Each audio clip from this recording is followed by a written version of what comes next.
दोस्तों आज हो गया है 13 फरवरी 2026 दिन शुक्रवार। तो आज के बिहार और देश के 50 बड़ी खबरों की बात करेंगे, लेकिन उससे पहले बात करते हैं आज के सुर्खियों पर। बेगूसराय में संदिग्ध परिस्थिति में शख्स की हुई मौत, परिजनों ने जहरीली शराब पीने की जताई आशंका, जांच में जुटी पुलिस। बिहार में जमीन के 40 लाख कागजात गलत, अंचलों में ही होगा समाधान, डिप्टी सीएम ने विधानसभा में बताया सुधार का मास्टर प्लान। मौत की रफ्तार, 2 बाइकों की आमने सामने भीषण टक्कर, 3 युवकों की मौत, 2 की हालात नाजुक। सरकारी जमीन जल्दी खाली करवाएंगे सभी डीएम, राजस्व एवं भूमि सुधार विभाग ने जारी किया आदेश, सुप्रीम कोर्ट के ऑर्डर के बाद बड़ी सख्ती। बिहार में औद्योगिक निवेश को बढ़ावा देने की दिशा में सरकार की पहल पर सैम स्टील ने राज्य में 5,000 करोड़ रुपए का निवेश करने पर सहमति जताई है। कंपनी गया डोबी रोड स्थित प्रस्तावित औद्योगिक गलियारे में एक अत्याधुनिक स्टील कारखाना स्थापित करेगी। मंगलराज से बेहतर था जंगलराज, आरजेडी नेता अब्दुल बारी का सरकार पर हमला, सम्राट चौधरी ने मांगा जवाब। निमंत्रण से लौट रहे साला बहनोई के सड़क हादसे में हुई मौत, बांका में अज्ञात वाहन के टक्कर से नहर में गिरे दोनों।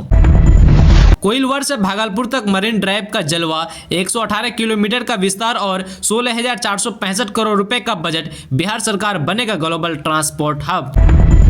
सीएम नीतीश कुमार ने 7,468 एएनएम को थमाई नियुक्ति पत्र, लेकिन 8 माह बाद भी नहीं मिला वेतन, अब स्वास्थ्य विभाग ने रखी वसूली की शर्त। भागलपुर में अर्धनिर्मित नाले में गिरने से युवक के पेट में घुसी सरिया, हालत गंभीर, इलाज के लिए भेजा गया अस्पताल।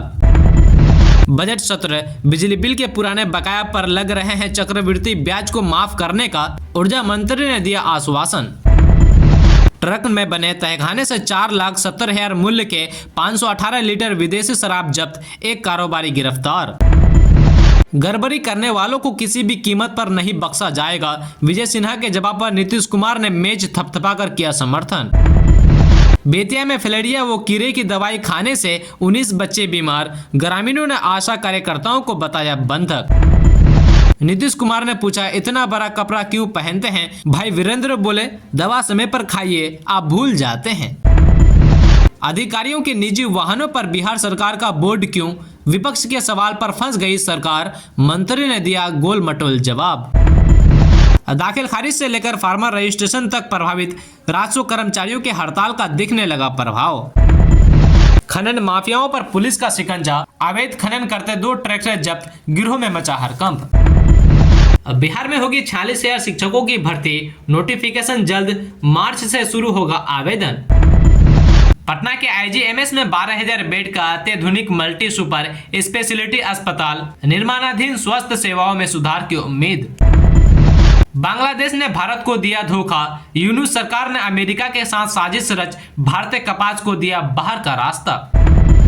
लोन चुकाना नहीं चाहते 50 करोड़ की प्रॉपर्टी, फिर भी क्यों नहीं चुकाया कर्ज, केकेआर ने राजपाल यादव पर लगाया गंभीर आरोप, बोले पत्नी जेल में क्यों नहीं है।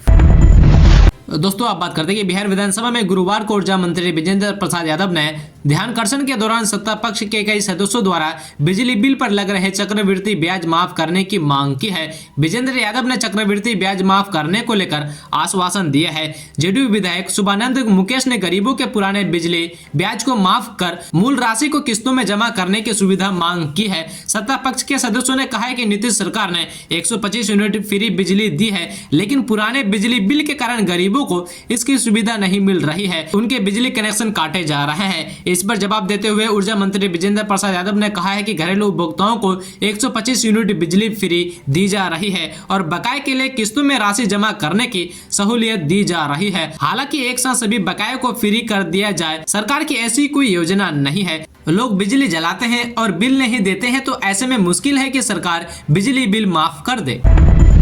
दोस्तों आप बात करते हैं बिहार विधानसभा में बजट सत्र के दौरान गुरुवार को उस वक्त दिलचस्प दृश्य देखने को मिला जब राजस्व एवं भूमि सुधार विभाग से जुड़े एक मामले में उप मुख्यमंत्री सह राजस्व एवं भूमि सुधार मंत्री विजय कुमार सिन्हा के जवाब पर मुख्यमंत्री नीतीश कुमार ने मेज थपथपाकर उसका समर्थन किया। दरअसल माकपा विधायक अजय कुमार ने समस्तीपुर में जमीन माफी से जुड़े एक पुराने प्रकरण में अनियमितता का मुद्दा उठाया। उन्होंने कहा कि यह मामला पिछले 3 वर्षों से लंबित है और जांच में गड़बड़ी के आरोप है। अजय कुमार ने दोषी अपराधियों पर ठोस कार्रवाई की मांग की है। इस पर जवाब देते हुए उप मुख्यमंत्री सह राजस्व एवं भूमि सुधार विभाग मंत्री विजय कुमार सिन्हा ने स्पष्ट किया है कि सरकार जमीन सर्वे और मापी के मामले में किसी भी तरह की लापरवाही बर्दाश्त नहीं करेगी। उन्होंने कहा कि जो अधिकारी ईमानदारी और दक्षता से काम करेंगे उन्हें पुरस्कृत किया जाएगा, लेकिन गड़बड़ी करने वालों को किसी भी कीमत में बख्शा नहीं जाएगा। दोस्तों, आप बात करते हैं कि नए वित्तीय वर्ष में 1 अप्रैल से जमीन रजिस्ट्री में नया मार्केट वैल्यू MVR लागू हो जाएगा। इसके लिए जिला मूल्यांकन समिति की ओर से बांका नगर परिषद, बौंसी नगर पंचायत, अमरपुर नगर पंचायत और कटोरिया नगर पंचायत सहित सभी राजस्व ग्रामों में इलाके वार MVR रेट के रिवीजन की पूरी तैयारी कर ली गई है। साथ ही इससे संबंधित प्रस्ताव भी विभाग के पास भेजा गया है। विभाग की स्वीकृति मिलते ही इसे लागू कर दिया जाएगा, जिससे रजिस्ट्री दर 4 से 5 गुना तक बढ़ जाएगा। शहर के आसपास के इलाकों का भी शहरी क्षेत्र के अनुसार दर निर्धारित किया जा रहा है। अभी जो दर है उसमें MVR और बाजार दर में काफी अंतर है। जमीन के रजिस्ट्री का रेट सबसे अधिक बांका नगर परिषद क्षेत्र में बढ़ेगा।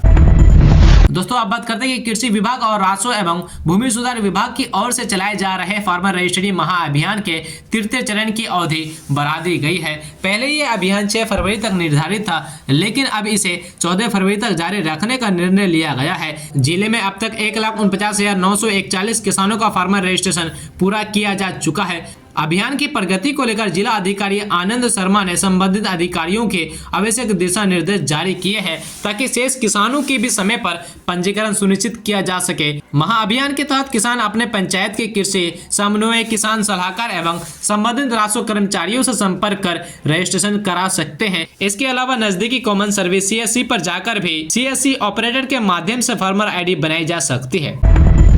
दोस्तों, आप बात करते हैं कि बिहार के लाखों युवाओं के लिए बहुत बड़ी खबर आई है। बिहार लोक सेवा आयोग BPSC के ट्री 4 यानी शिक्षक भर्ती परीक्षा 4 की तैयारी पूरी कर ली है। सत्य प्रकाश शर्मा ने खुद पुष्टि की कि सामान्य प्रशासन विभाग से वित्तीय अनुमति मिल गई है। अब जल्द ही नोटिफिकेशन जारी होगी और आवेदन प्रक्रिया शुरू हो जाएगी। इस भर्ती में कुल 44,000 से 46,000 शिक्षकों की नियुक्ति होगी। ये संख्या शिक्षा विभाग और अन्य विभागों के पदों को लेकर बनी है। शिक्षा विभाग के अलावा अनुसूचित जाति एवं अनुसूचित जनजाति कल्याण विभाग और पिछड़ा वर्ग एवं अति पिछड़ा वर्ग कल्याण विभाग में भी प्राथमिक से लेकर उच्च माध्यमिक विभाग तक शिक्षा और प्रधानाध्यापक के पद भरे जाएंगे। इन दोनों विभागों को मिलाकर करीब 1500 अतिरिक्त पद जोड़े गए हैं। इस तरह कुल भर्ती का आंकड़ा 46,000 तक पहुंच गया है। दोस्तों, अब बात करते हैं कि भारतीय जनता पार्टी ने लोकसभा में नेता प्रतिपक्ष राहुल गांधी के बयान पर आपत्ति जताई है। सांसद निशिकांत दुबे ने इस संबंध में सदन में प्रस्ताव पेश किया। साथ ही राहुल गांधी की सांसद सदस्यता खत्म करने और चुनाव लड़ने पर रोक लगने की मांग की है। उन्होंने आरोप लगाया कि कांग्रेस सांसद देश को गुमराह कर रहे हैं। PTI भाषा के अनुसार राहुल गांधी ने आरोप लगाया था कि अमेरिका के साथ व्यापार समझौता करके नरेंद्र मोदी सरकार ने समर्पण कर दिया है और उसे शर्म आनी चाहिए कि उसने भारत माता को बेच दिया है। गुरुवार को दुबे ने कहा कि मैंने आज लोकसभा में राहुल गांधी के खिलाफ एक प्रस्ताव पेश किया है कि कैसे वह सोरोस जैसी ताकतों की मदद से देश को गुमराह कर रहे हैं, जो देश को नुकसान पहुंचाना चाहते हैं। मैंने जो प्रस्ताव पेश किया है उनमें मैंने अनुरोध किया कि राहुल गांधी की सदस्यता समाप्त कर दी जानी चाहिए और उन्हें जीवन भर चुनाव लड़ने से रोक दिया जाना चाहिए।